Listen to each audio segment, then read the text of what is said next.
From the nation's capital, this is the Fly Fishing Consultant Podcast with your host, Rob Snowhite.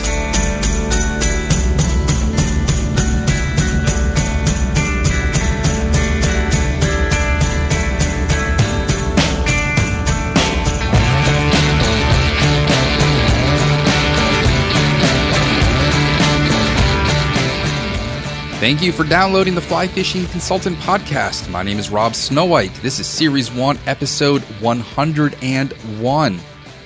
My July 4th week in Columbus, Ohio. This podcast is brought to you by ayobayo.com. This is a local purveyor of South African-styled dried meats. And I brought some of Vion's spicy biltong down to the pool recently, and everyone commented that it wasn't spicy enough. So I sent Vion an email and said, hey dude, what's going on? People are commenting at the pool that it could be spicier. This is the kind of customer service you get from a local small business owner, and especially one that helps support someone like me, another small business owner. Vion's response was that most Americans are used to American-style jerky, which is lousy meat that is overly seasoned with sugars and heat spices to mask the nastiness of the beef. His method of air curing the biltong is to use high-end meat with minimal spices to allow you to taste the beef while also getting some of the seasoning. And I thought that was pretty cool. He said he might actually play with the recipe a bit to satisfy the tastes of the community here in Rutherford, Fairfax. I'm hoping Vion can make it out to Beer Tie tonight. And if you want to follow him on social media, it's AYOBAYO, Ayobayo. The next podcast is going to be from yesterday's trip down to Sapidus Farms for oysters.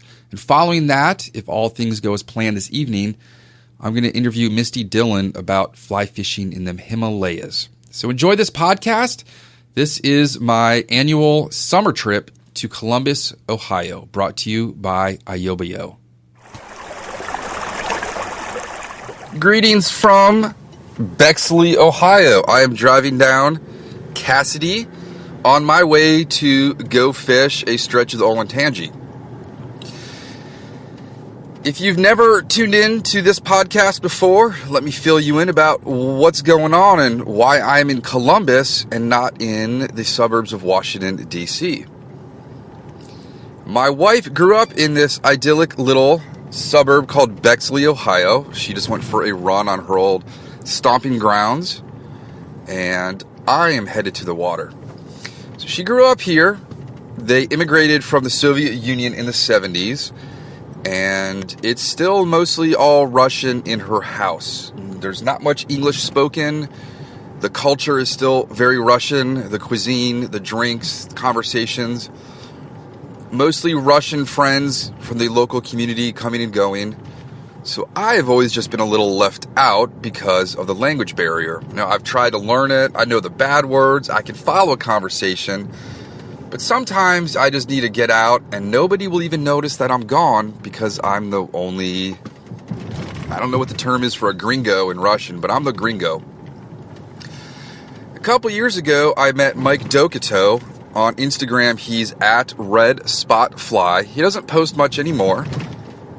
And we decided to go fish a stretch of the Olentangy River, and he showed me where there are carp and buffalo. And in addition, he showed me a fly he developed for fishing that river. He calls it the Cree Bug. I've done some YouTube tutorials on it. You can look up the Cree Bug on Instagram. And I taught it about 2 months ago at the Tidal Potomac Fly Rodders Beer Tie. I've got, I don't know how many, 10 to 15 of them with me. I've got some John Montana hybrid carp flies, some eggs, and some damsels, and some of my head nymphs in charge, also known as the HNIC. That's going to be my carp box for the next 3 days. I'm going to try and meet up with cousin Caleb, and we're going to do some fishing. He lives a little bit south of town, so I'm not sure when he's going to meet me today, but I am prepared to go sight cast on the Olentangy for some carp. I'm hoping the water is low and clear as it was last year. There was a thunderstorm here a couple days ago. But last year was carp fishing like I'd never experienced. Crystal clear water across the entire stream. I could climb up on bridges and see where the fish were and then go back down. It was absolutely amazing fishing. And after watching a couple of John Montana carp videos, I noticed he uses a little strike indicator out of the water. So I brought my New Zealand wool strike indicator kit, which I've had for about 3 years now. I've just never used it. I'm going to try that because I can't tell when some of these carp suck in my fly. The Cree bugs match the river bottom here, and it's very difficult for me to know when to set the hook. We're going to move downriver at some point. I don't know if it's the same river, because one of the guys who came out to a beer tie several months ago showed me some spots on Google Maps out here where I could catch some freshwater drum. I've never seen one of those before. Caleb said they're disgusting and slimy. There's also just gar in the streams here. And I'm used to gar that come up from the Chesapeake Bay to spawn in the DC waters in spring. But I've never targeted them here. So that's basically what we're going to do in between parties with the Russians. Last night was the street festival outside their house where they just blocked off the road, and there were big potlucks and the kids were playing and the adults were hanging out. All right, I'm on, I don't know what road I'm on now, but I can now see the skyline of the city. And I will get to the river and break down my gear, what I decided to do for packing. And this should be a pretty awesome day. It's 79 degrees at 9:40 in the morning. It's a bluebird day. Humid as all get out. So I'm about to plow through some can of Coke. I've got an ice cold bottle of water, my Nalgene for later. And if all goes well, I'm going to get myself a nice greasy lunch afterwards. Try and find some food I can't get back home. That could be White Castle or it could be something else. We don't know at this point. But that's the whole point of these podcasts and vacations, is just to make things up as you go. Well, I'm here. Let's talk about disappointment. It's blown out. There's zero visibility, and I gotta rethink what I'm gonna do today. Wow. So I was here at Christmas time looking for carp, and same thing happened. Olentangy is completely blown out. There's some egrets down here, some blue herons. Where I parked, there was half of a Canada goose that had gotten hit. I think I am now gonna have to drive up to Alum Creek and fish the tailwater. This is very disappointing. Whew. Well, I don't know what else to do. You can't really get too pissed, but it seems like every time I come to Columbus, there's always a massive thunderstorm right before I arrive that ruins everything. Damn. I'm a little upset, but I'm gonna roll with it. Can't let it get me down. There's always somewhere else to fish. Alright, it's 10:30. I'm at the tailwater. For those of you that don't know, tailwater is a body water that comes out of the base or top of a lake or reservoir, dam. And if it's a bottom release, the water is the temperature and clarity of the bottom of the body water above. So right now, being a non-top water release, this water's clear and flowing, and I'm going to gear up. Now, last year I wore flip-flops on the Olentangy and cut my feet up pretty badly, so I've got wellies today, but I don't think I'm going to put them on just yet. There's a sidewalk along here. If I decide to go bushwhacking, I'll come back. I've got my brand new Orvis luggage for rods. It's the large size that carries switch rods, And in it, I've got sunscreen, some SPF 30. I've got 3 rods, sort of mixed and matched. I've got a 9-foot 6-weight.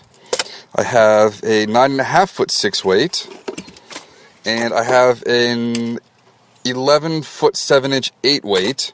My reels are 8-weight line, 8-weight, and a 6-weight clear floating line. That's what I was going to use for carp. And in the other compartments, I have my Risen Fly double-sided silicone fly box. That has all my carp flies in it. I have the New Zealand strike indicator. So what is it? Just indicator.com. And then over here, I've got an Altoids container with business cards. I've got some Loon BioStrike, if I don't use the other one. Pipe cleaners for wrapping my rods. And then I've got a bunch of TPFR stickers just to maybe put out and about. I've got my sling pack here that's got my lanyard in it. And my lanyard, if you're so curious as to what it holds, I've got hemostat with scissor and clamp on it. I have a nail clipper without the lever, several strike indicators, a magnet with a variety of flies on it. I've got a bunch of clip swivel things with some flies dangling, a small magnet, and a hook file. I think I'm going to put together the 8-weight and walk on down to the water and see what I can find. Now for this water, you're like, well, if you only brought carp flies, what are you doing, homie? I've got my Cliff's Bugger Beast here. And inside that, I've got scorpion bugs, herring flies, natural and synthetic clousers. I've got some Snowhite dragonflies, about 12.5 dozen of circus peanuts, snallygaster worms, curly tails. I've got the Pat Cohen critter mite, gutless frogs, and a couple of old like mangrove flies in here. So I think I can cover the gamut of what I might run into today. And on the drive up here, Caleb sent me his Google drop pin for a Lowhead dam. So I'm going to go check that out as well. So enough talking to y'all. I'm going to go fishing. The Alum Creek spillway was a complete bust. However, I was able to cross something off my bucket list. If you've been listening to the podcast long enough, you would know what it is when I tell you. So let me break it down while I'm driving to a Lowhead dam. I get here and the clouds are starting to roll in. It's getting breezy. I put together my 8-weight, string it up, and I put on my orange and red take on the circus peanuts, the same one that we've been catching some fish on the last couple of weeks. And I'm walking the seawall, sort of cement sidewalk along the water, and there's gizzard shad everywhere, little gizzard shad. So now I finally understand when I tell people we're going shad fishing, and they laugh at us and say, what do you mean you're going shad fishing? Those are little fish. I now see the bait fish sized shad. Not much is going on. There's a bunch of people there. The water's fairly clear to 3 to 4 feet deep. Nothing really but gizzard shad swimming around. I see one guy with a fly rod. He caught a couple bluegill up top near the spillway, but he's about to jump in and go wet wading to the far side. So I watch him do that, and he's hooking up with little bluegill. He tells me to go downstream and try for some carp below the road bridge where I pulled off of. So I eventually break off the circus peanut, head back to the car, tie on sort of a orangey pumpkin brown colored circus peanut, move downstream. It's super fishy. It's just a stream that's got a lot of vegetation, overhanging vegetation, aquatic vegetation. It looks really fishy. The water's just roaring through there. And I started throwing out casts to some crazy, crazy fishy spots and absolutely no love. I go down a little further and I switch to my gutless frog in yellow. Start stripping that around and get a couple of bluegill takes and nothing. Put the circus peanut back on, go upstream, and I have 2 largemouth fighting over it. I missed the hook set. Those fish, they're about 10 to 12 inches. No further interest in what I offer. So I move upstream, and it gets weedy again, so I put the frog on, and then about 2 casts into this large pool's tail out, a rather large fish, maybe 3 pounds, comes up and smacks it. It looked a little too thin and elongate to be a largemouth. Maybe it could have been a smallmouth, maybe a small muskie, I don't know. Whatever it was, I lost it. Just didn't hook it properly, no hook set in time. I go up and around, I fish that hole from the top where the riffles are feeding into the big hole, and put on a snallygaster with a skirt and tail and nothing. So I decided to go around this building that's barbed wired off, and I'm going to go fish where I lost that other fish from the other side. And I ended up having to bushwhack through. There's not too many places or times I can say this. I walked through a field of clitoria. It's the genus of a flower. And then I got to the edge of the field, and it was all thistles, and they tore me up. I'm wearing long sleeves and long pants and wellies, and I'm all shredded. I bushwhacked through those woods and finally get to the edge of the water, and that fish is not to be found. So I basically call it, I'm headed back up to my car. I've got to cross a bridge under construction instead of going through the water. So I'm kind of wet wading, just not deep enough to fill up my wellies. I'm on top of the bridge, and I start seeing some massive carp feeding. They're mudding around, making big pluffs of mud. And I just put on a Cree bug and climb down and start casting. But once you get down to the level of the water, all that overhead visibility is gone. So I said, screw it.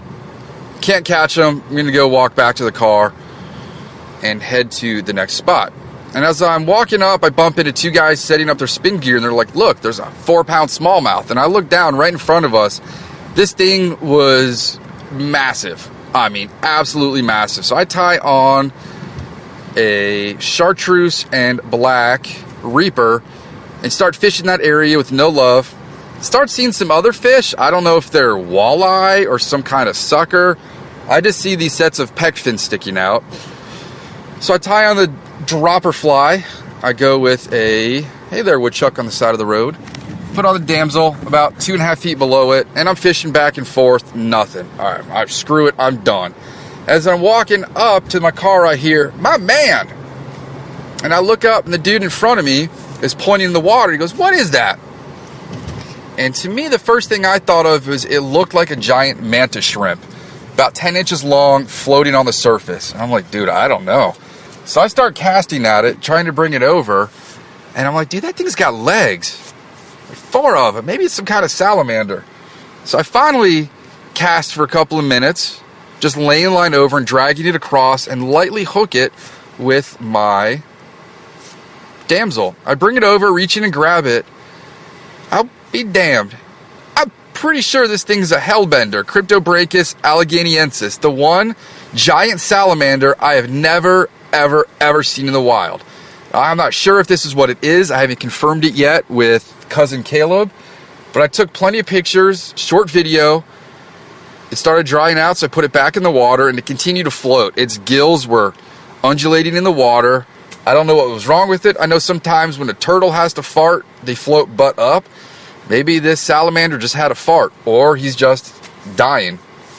So I put it back in, strung up my hooks, and I'm back in the car. Didn't land anything. Can't really say I got anything more than the bite from that one large fish. And I'm going to go check out this low water dam, and then I'm going to head over to Earth Fair, which I usually do when I'm up here. I'm going to get myself an ice cold iced tea and pick up some kombucha for the wife, and then I'm just going to head back into Bexley after maybe I get some tacos. I'm thinking tacos now over grease. But we'll see how that plays out. So I've got the 7.5 or 7'11" 8 weight in the back. It's strung up with the Reaper, and I'm going to see if maybe I could pull something out of below this dam. Well, the Lowhead Dam was about 4 miles downstream from the reservoir parking, and it's blown out down here. The water's not high. It's just very chalky, milky, sediment filled. A lot of particulate in the water. I worked the Reaper rig around the dam section, nothing. And then I put on the frog and tossed that around below the dam and nothing. So I went downstream of the dam, did a little casting, found a really nice overhanging cut bank with branches, and did a sidearm bounce cast and got the frog under there. And I went down that stretch about 10-15 feet and got nothing but, guessing, bluegills, little sunfish hitting it. Go down again, and another about 30 feet. I take a nice wipe out in the mud, so I'm a little dirty. And I decided to put on a clouser. I take out one of my light blue and gray ones with flash in between, size 4 hook. And on my first cast, I catch a green sunfish. And the fly was almost as long as the fish. Got a couple pictures, threw it back in, couple more casts, and I lost my clouser. So I called it. I'm done for the morning. It's 12:44. I'm going to get a cold iced tea. And I was planning on also stopping by Mad River Outfitters today. However, they are closed on Sundays. So I sent them a tweet asking if they have any idea when the water levels around town might be low and clear enough to fish again. Now here's a pond right here, and there's a dude fishing. It's like a golf course. I'm kind of tempted to, you know what? Let's pull over here. Let's see what's in the water. That dude's releasing a fish as we speak. This is just like Florida, but without the gators. I'm a little intrigued. This is what happens when you just, make it up as you go. I'm Country Line Road West right now. I don't know what this is, but yeah, let's go try it. Why not? Life is short. Fish when you can. Have no regrets. I don't know what the guy's doing. Actually, he's trying to grab something with an umbrella. The hook handle of an umbrella is what this person is reaching in with. So maybe it's not a fish. Let's see if we can go get their story. That place kind of sucked unless you are going for bluegill.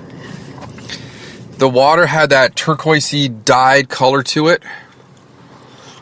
There were plenty of bluegill nests along the edge, but I saw nothing. I got one bite on the frog right off the bat. Couldn't find anything else. There was a guy fishing with a lunker hunt frog. He said he lost something big the other night, but not sure what. And the woman with the umbrella was pulling plastic bags out, so I thanked her for her work. She said after months of no one else doing it, she took it upon herself to clean it out. So I walked maybe a third around and decided to commit to fishing the rest of it, when then I realized the fishing sucks. So I just kept walking, and I would cast every now and then, but gave up and walked back to the car. So I am headed to get a cold iced tea right now. If I see some more ponds, because people like us, when you're driving around, you got fishing gear in the car, and you see a fishy spot, you got to try it. Going over Alum Creek again, let's see how clear it is up here. Off color, but almost fishable. So maybe by July 4th, the last day of my license, I might be able to get out and do some fishing. We'll see how that goes. So I am pretty much signing off for today, July 2nd, unless I come across another body of fishable water. I'm going to re-record this portion in case the last one got ruined by the noise. We're out here in Bexley, suburb of Columbus, the intersection of Powell Avenue and Roosevelt Avenue on July 4th for the Bexley Parade. The old-time bicycle guys just went by. A bunch of really cool cars. An immaculate FJ40 just drove by. That was every outdoor person's dream car. And yesterday, the 3rd, was mostly uneventful. The Olentangy is dropping but not clear yet. So I've been watching the water monitors. The water levels on River Boss. So it looks like today we're going to go south of town. I'm going to meet up with Cousin Caleb. Cousin Caleb informed me I did not catch a hellbender the other day. In fact, it was a mud puppy. And the reason it was floating and all confused was that it most likely got sucked through the dam and was all confused from the turbulence. He said they'll just float. Here comes Bexley High School football team. So I caught a mud puppy. I'm going to have to add hellbender back onto my bucket list of things I want to see and hold.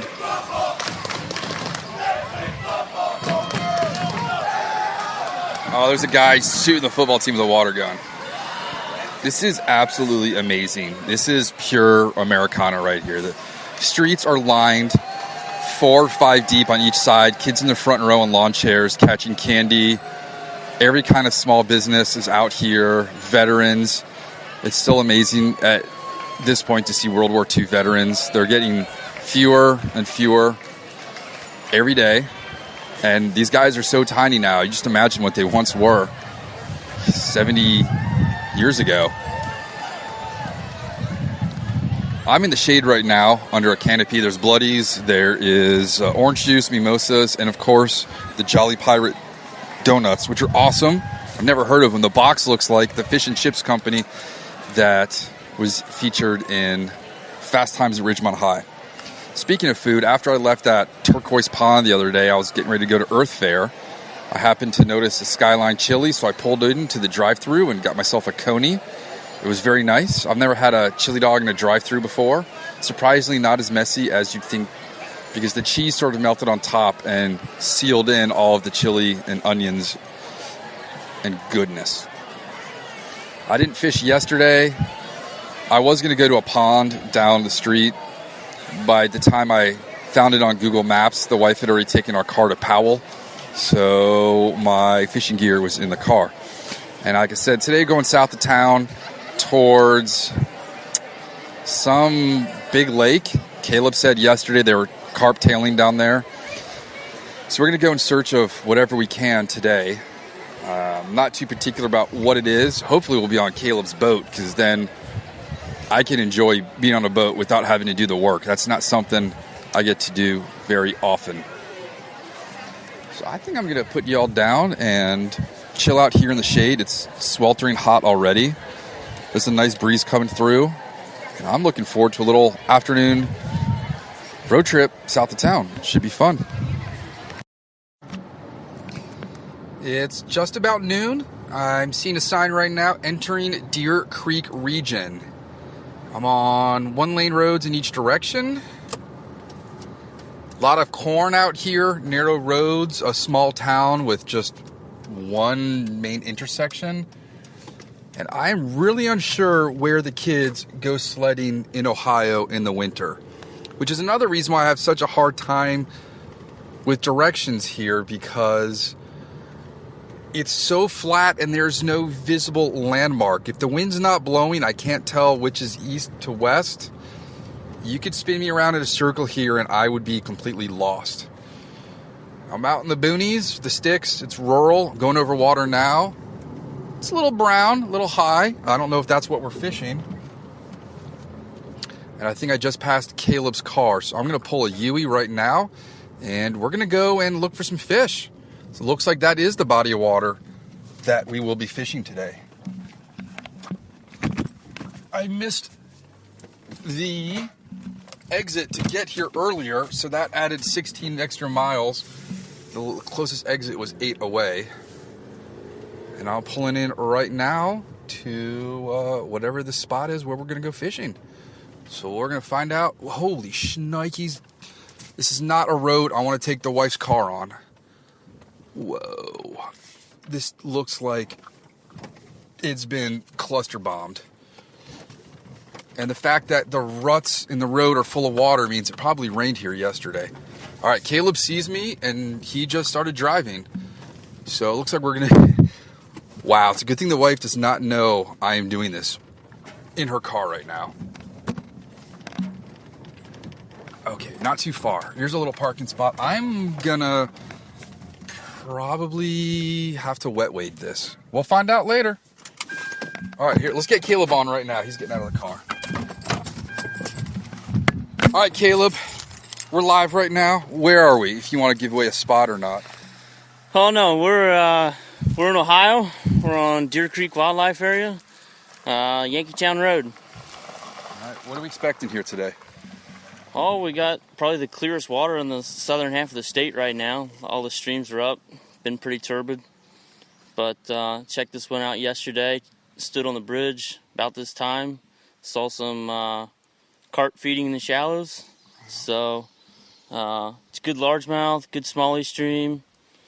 Should be a good day. Fantastic. All right, let's gear up. My wellies are quite full of water right now. And they're so beat up and old, I look like the old man neighbor from Home Alone. I'm currently along the Olentangy River. It is still a bit high, but I figure I'm here. I might as well try it before I head back. I'll fill you in on fishing with Caleb later in the day. But for now, I figured if I didn't come here and at least try to catch a carp, I would regret it. And I don't want to have regrets in fishing, as I've been mentioning for the last 8 years I've been doing this podcast. It's beautiful. The sun is out. A lot of clouds right now. I've got my 8-weight, my short one with my crazy old reel. I've had this reel longer than I've been with my wife. The water's actually extremely clear right now, so I'm a little confident if I get up on a bridge and look down, I might be able to find some fish. I'm going to putz around here for about the next 30 minutes, and then I have to head back to the house and make pad thai for dinner. If I get success here, I probably will just head back sooner. I only need to see, maybe cast to one fish, and I'll be happy. All right, I'm going to tag one of the signs here with TPFR stickers. It's beautiful, though. There's wildflowers all along this stream. I am going to jump down into the brush now, and again, look, it's a whole pasture of clitoria. All right, let's hope I don't break my ankles. I am going in.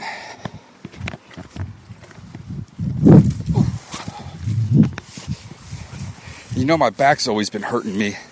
I have been seeing a chiropractor for it, so I can actually jump off 4-foot walls like that these days and not be in extreme pain. There's every wildflower you can imagine down here. It's black-eyed Susans. There are aspen trees everywhere. Purple flowers, white flowers. I'm gonna watch out for that tree. It's got thorns on it. All right, so let's hope there's no ticks as I bushwhack through here. Today would have been a great day to have had my machete on me. Ooh. There's a blue heron down here. Got about 10 inches of visibility. All right, I'm cutting y'all off now. I'm in the water.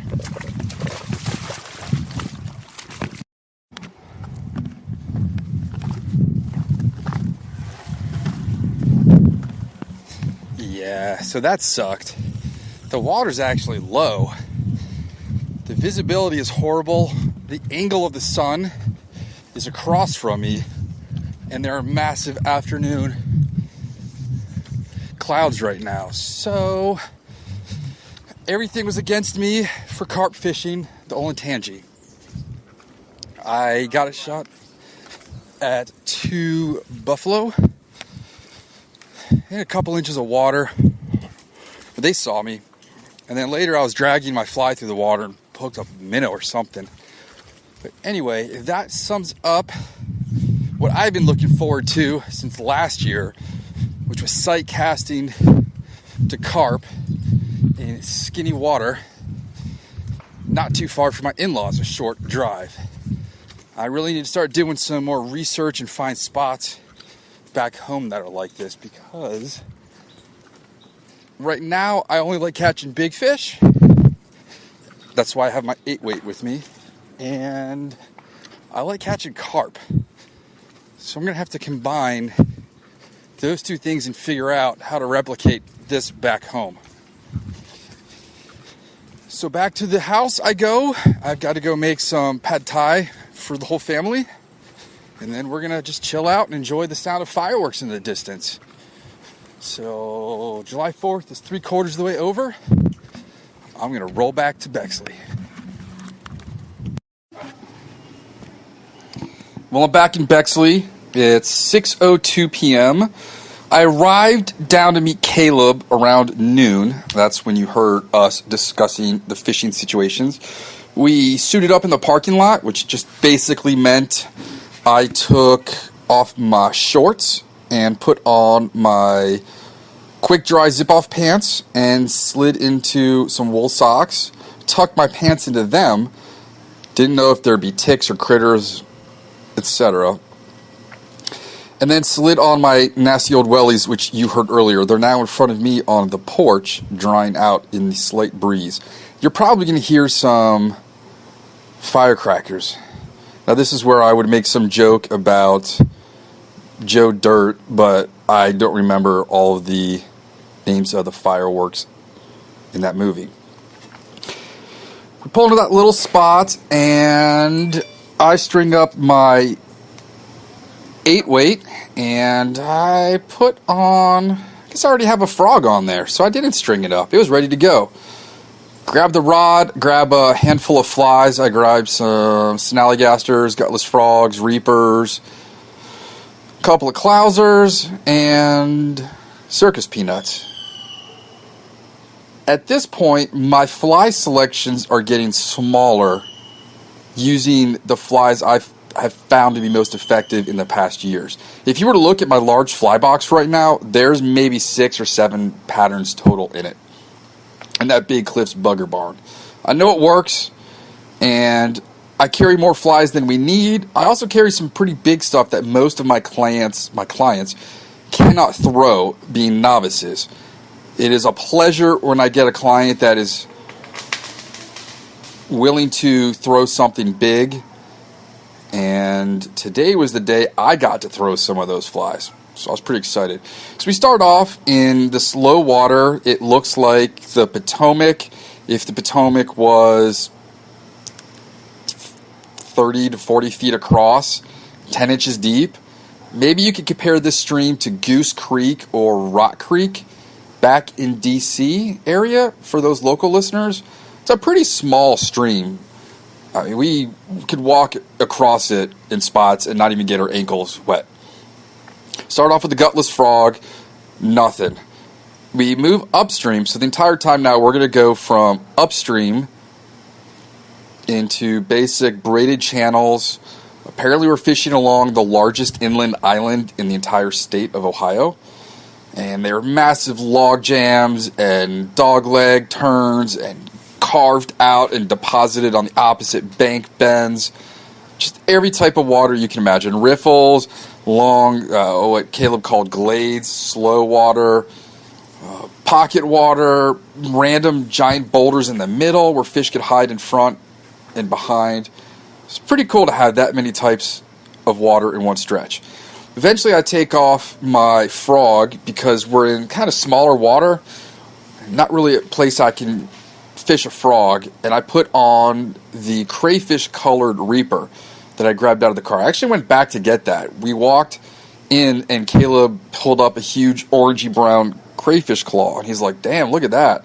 And I said, excuse me, I'm going back to my car. And I came back, that's what I tied on. Third or fourth cast, I hooked into a smallmouth. I'd probably put it at least a pound. Thing was huge, and it was right under our toes, exactly where a fish should be, which is in a massive root ball from an erosioned out tree on the bank. And the water carved up against it and made it deep and slow, and I just blew the hook set. I'm using a short 8-weight in there. Perfect. I don't know why I couldn't set the hook on this one. I didn't really see the fish until right at the end anyway. It wasn't a tactile hook set by feel. It was visual. I actually had to see the fish come up and chomp on it. We fish upstream again. I'm hooked into the gutless frog. I get a couple pops, lose one smallmouth on the surface. And just alternate back and forth between the clouser, reaper, frog, circus peanut. And at this point, Caleb assures me there's no copperheads that live in this area. And when it comes to wildlife in Ohio, I'm going to put my money on Caleb. The dude knows a lot about this area. We had a whole discussion today just about pollination of monarch butterflies that need to come back to Ohio. I am walking through knee-deep poison ivy at points, so I quickly jump in, or if the water is very shallow, I go purposely deep just to get the oil off me. So the last thing I want is to get in the car and for the wife to get poison ivy on her, or for me to bring it in the house and get it on someone else, or for me in general just to get poison ivy. This is the kind of day you wish you had waders on. So no snakes. There's no hellgrammites in the stream either, Caleb tells me. I only find some betas and some hydropsyche caddis, a lot of snails, and of course the freshwater mussels. Caleb said there used to be 120, 150 plus species of freshwater mussel in Ohio, which is pretty crazy. These things were enormous. If you wanted to, you could put this on a table and serve guacamole out of them. And they're everywhere. You could totally make mother of pearl buttons or artwork or whatever with these things. They're beautiful. I brought one back for the kid. And we're fishing the fishiest looking spots you can imagine. I'm going to post pictures of them on the blog. Cut banks, log jams, just shaded, riffly water into a drop-off, curved bends.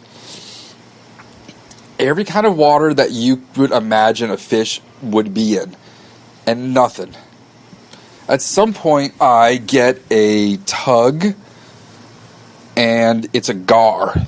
And I'm very surprised. I know there are gar in the rivers around here, but to have a gar not attached to a tidal body of water for me is extremely odd. I found that just very, very strange. And before I knew it, that fly was out of its mouth. It was on the circusy peanut in the orangish red color. And lose a smallmouth. Again, up against a log jam. It's about a 7-incher. Lost it twice on a blue and gray-ish clouser. And then we're getting towards the top. It's like 2:30, 2:45 now. And I still have to drive back. I still want to hit the Olentangy. And I got to prepare that pad thai for tonight. Luckily, at one point we stopped in the shade and I texted back to the house. And when I came back, the pad thai noodles were soaking in cold water. And then I am up at a narrow spot with a huge bend and then a cut bank that's just dead slow with deep water. The visibility here, once you go about 1.5 feet, you can't see much. So when it's a foot deep, the water's crystal clear. You can see every water bug down there and baby minnows and crayfish and snail. It was swimming pool clear. But once you got in the deeper water, you couldn't see anything, which is why I lost pretty much all the fish before. I now tie on a black-tailed reaper with pink body and pink skirt, chartreuse eyes. I think I probably had just broken off something. We were at the top. We're like, all right, this is pretty much going to be it. The fishing has sucked all day. Did you hear that? Yeah, my dog's probably inside crapping all over the place.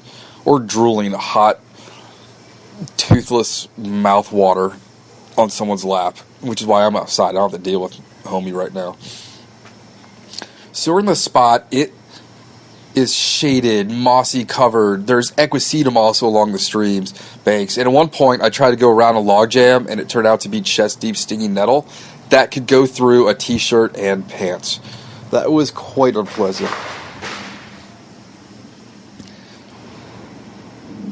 So I've got this fly on in this perfect water.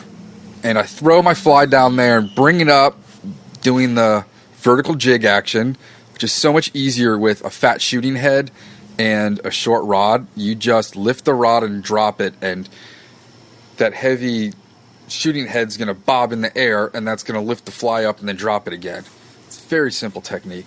And out of the depths comes this giant white fish. And I probably dropped the F-bomb and said, what is this thing, a sturgeon? And I set the hook on it, and I see its big eye. Looks like a catfish now, but I'm not sure. Granted, I just saw a gar in a creek that's not connected to tidal water. To me, that doesn't make sense. So who knows? Maybe they have some kind of sturgeon here. And he laughs at me and says, "No, man, that's a catfish." And we finally land it. The thing is probably a pound-ish. It's long. It's big. He's got a totally funny smile face, long whiskers. And sure enough, that Reaper's right there in its mouth. So we snap a couple pictures. I get a selfie with the fish because we're both smiling. And now we have landed the first fish in about 3.5 hours.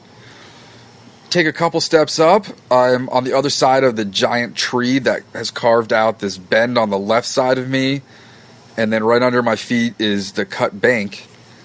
And I drop the fly in and land me a smallmouth bass. Nice. Well, I couldn't tell you the last time I caught a smallmouth bass. And it's got the Reaper right there in its mouth. So that's 2 for 2. Like all of a sudden it's a hot streak. Land that fish. Caleb moves upstream above the big cut bank. And he's saying that's pretty much it. The fishing and access is kind of dodgy up above. It's like, all right, man, let me just finish up here. And I drop it in, start jigging, and I catch one of those smallmouth bass. Or I should say, I hooked. One of those smallmouth bass you see on the cover of magazines and up on the Great Lakes. This was a bronze back. The thing looked like a bull underwater. It was huge. And of course, I blow the hook set after. Actually, I don't know. It threw the hook. I can't say it was the hook set. He was on. I was fighting that fish. I had the line under my index finger, holding it steady in the current. And it's great having that short rod in those tight corners. So I had the fight on. A couple bulldogs, and he threw the hook. And then we waited that hole out. I lost the fly on the bottom, put on my snallygaster, had one chase. Then we decided to move out. We were going to go up to a second location. So we walked back along a cornfield, and I was really hoping we weren't going to come upon someone's weed grow out there and get shot on July 4th. So eventually we head back from the cornfield back into the water. We try that spot that I hooked the first fish on the pumpkiny orange brown Reaper. No love. Get on some dirt roads a mile down the road, go to another spot, and again, look super fishy, just nothing in there. We fished for about 10 to 15 minutes. We decided to call it. Walk back up to the parking lot, break down our gear. I decided to leave the wet boots on because I was going to drive to the Olentangy. It hadn't dropped at all today, but like I said earlier, I was here. I had to go check it. What if it was crystal clear and high? I would have been pissed at myself. And that's pretty much where it all ends. So we fished several hours in the most peaceful, placid, small stream, and first time I've had a chance to fish in a long time and get a chance to bushwhack through all that, which is even more fun. And every bend was a different type of fishing water. So we had a good time. I'm in my flip-flops, drying out my feet now on the porch, and just gonna enjoy the evening, start making pad thai for everybody. It was a fun day fishing with Caleb. He definitely put the highlight on the trip. I'll have all these pictures up on the blog and on social media. That's it for now. Guess who's back? Back again. Shady's back. Tell a friend. Guess who's back? Guess who's back? Guess who's back? Guess who's back? Guess who's back? Guess who's back? Guess who's back? Yeah, well, I'm back. I didn't think I'd be down here today. I'm on the banks of the Olentangy River in my car. I'm going to set myself up a 9.5 foot 6 weight. turns out Grandma Elsa asked us to stay an extra day because Uncle Mike was in town. And the wife got off on Friday for work. So we're staying. I decided to come down here and try and get a little revenge on this river. I've got the sun at a better angle. It's very few clouds, and it is not very windy out here right now. We're going to meet up at a splash park later. I'm going to try and go to Thurman Place and get a Thurman burger for lunch. But I figure, you know what? Might as well give it another shot while we're here. If I had known we were staying, would have dried out my socks and my boots a little bit better overnight. I'm going to string up. I'm going to go with the clear floating line. A whole bunch of flies. I'm going to walk down there. So let's see how this mulligan day is going to go. All right, I'm on a bridge. And I'm running down to the river. Walked up on the bridge looking for carp, and lo and behold, right freaking there under me, it's about a 6-pound carp mudding. And now I got to figure out how to get down here, going over a wall. Yeah. All right. Whew. This is what fly fishing to me is all about.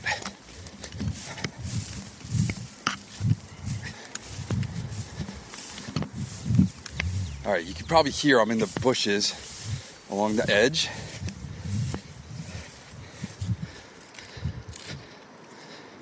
All right, it's time to catch a fish. Of course, down here the visibility sucks. I can't see jack. I see him. He's right in front of me. Hold still. Just like that. That fish is in the dark mud where I can't see him. So I'm going to turn you off and focus on this fish.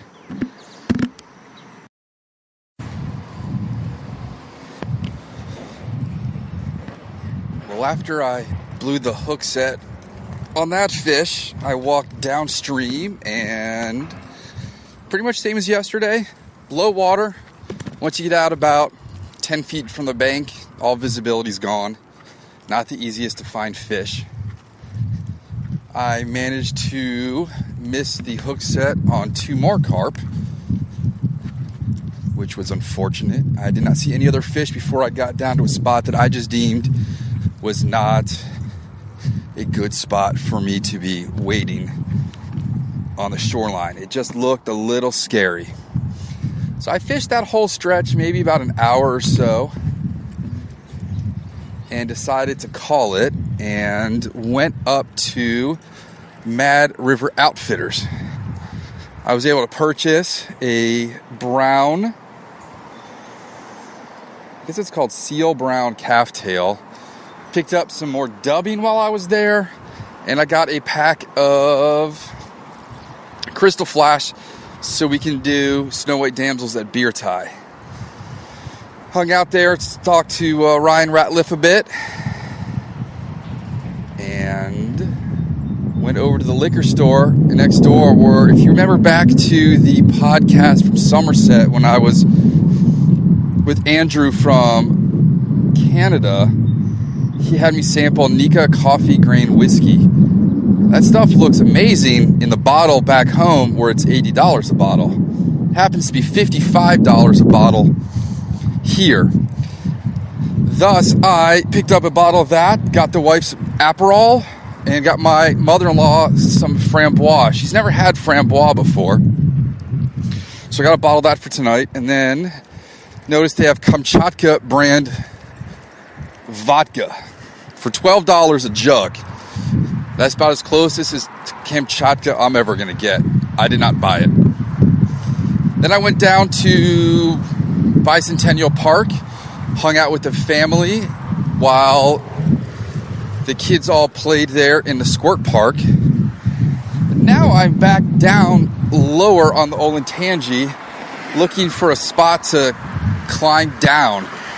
I don't think it's going to happen here. I'm at Confluence Park, and the water's narrow So it's deeper and faster. I'm not seeing any fish. There's a soft-shell turtle that I can see. And you can still hear my boots.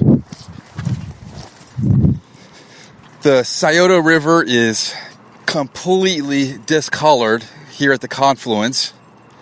And I'm not seeing any carp. I'm also not really seeing an easy way to get down there. I'm going to have to bushwhack. It's that or get back in the car.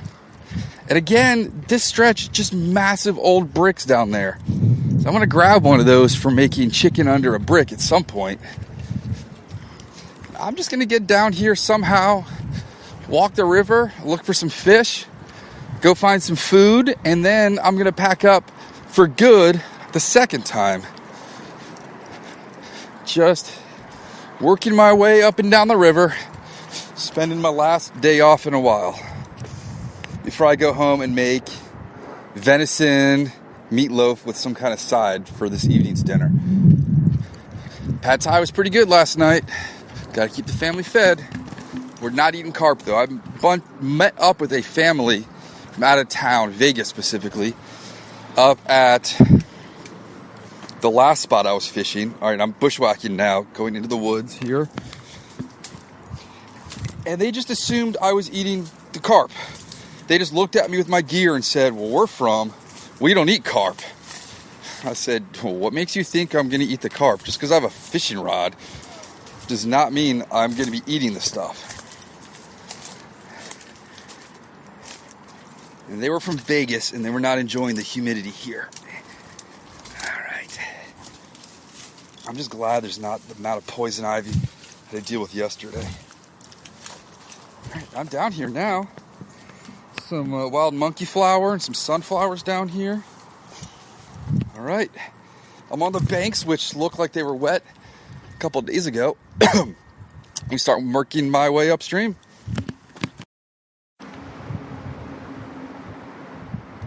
Well, it's 2:15.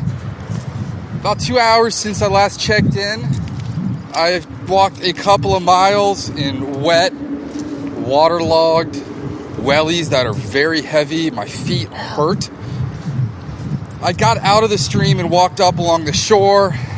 There's a nice trail, Olentangy River Trail, so I took that for a while, and when I saw a fishy spot, I'd hop the wall and go down and fish. It was pretty barren except for one spot. It was a bit of a high tide pond where 2 carp had gathered, perfectly calm, maybe 7 or 8 inches deep. 2 carp were feeding. And about the third cast, I did a drag and drop, managed to get that fly right in front of them, and one of them slurped it in. And watching the fly, not my indicator, I set the hook and blew it, and they swam off. And I followed them. They weren't really spooked, they just swam away. They did not want to eat again. And then the water was just too deep, too fast, zero visibility. I'm actually almost up to where I started this morning. And I have not seen another carp since then. I'm on the opposite side of the river now. I'm walking the Olentangy River Trail, which parallels the river. My plan is to finish up once I get up to a public area and call an Uber, because I do not want to walk back on that trail in this heat. I didn't think I was even going to walk very far at all. Thus, I didn't bring anything to drink. I didn't wear my neck buff. I'm wearing a baseball hat. I should be wearing a bigger hat, so I'm a little dehydrated. This is not the most forgiving landscape that I'm on now. I've not seen another angler or any signs of people. There was sort of a homeless camp set up. No one was home. I would pay somebody $20 for 64-ounce purple Gatorade right now, without a doubt. No doubt in my mind, I would punish that thing right now.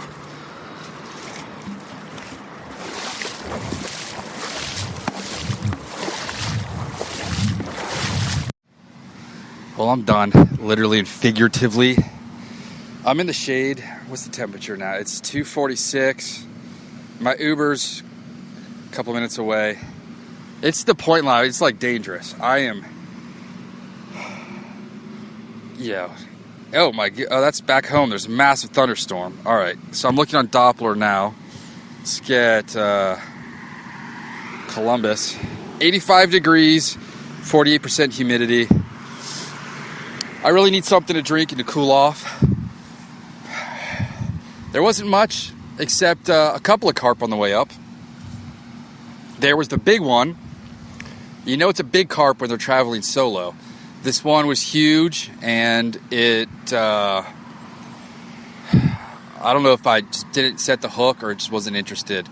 But it was muddying, it was going in circles, kind of figure eighting around in a spot. I'm up on the edge, looking down, sun directly on me now on the other side of the water. It's hard to see. No love. Then I move upstream, I spook one solo carp that's just sitting there. It saw me first, and then I see another one. The only fish I'm seeing are the ones right on the shoreline. And I see one, it doesn't notice me. I go to release my hook from a hook keep, and it spooks. And then I get to maybe another 100 yards. I get to a school of them, and it's Nunya. So I walk up to this bridge. I cut my line. I walk out. I'm calling it. I'm going to Uber back, take off my shirt, blast the AC, and I'm going to go get a burger at the Thurman.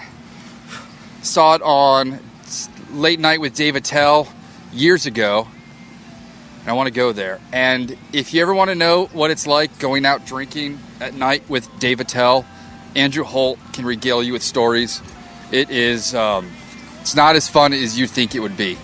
It was a crazy story, but he can tell you that himself. So I'm now going to look for my Uber. My hat is off. I'm getting the breeze on my body. Whew. Yeah, not prepared for this trip, but it was fun.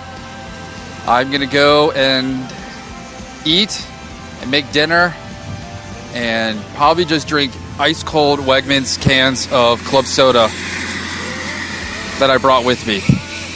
I wouldn't mind an IV right now in a cold air-conditioned room. That would be pleasant.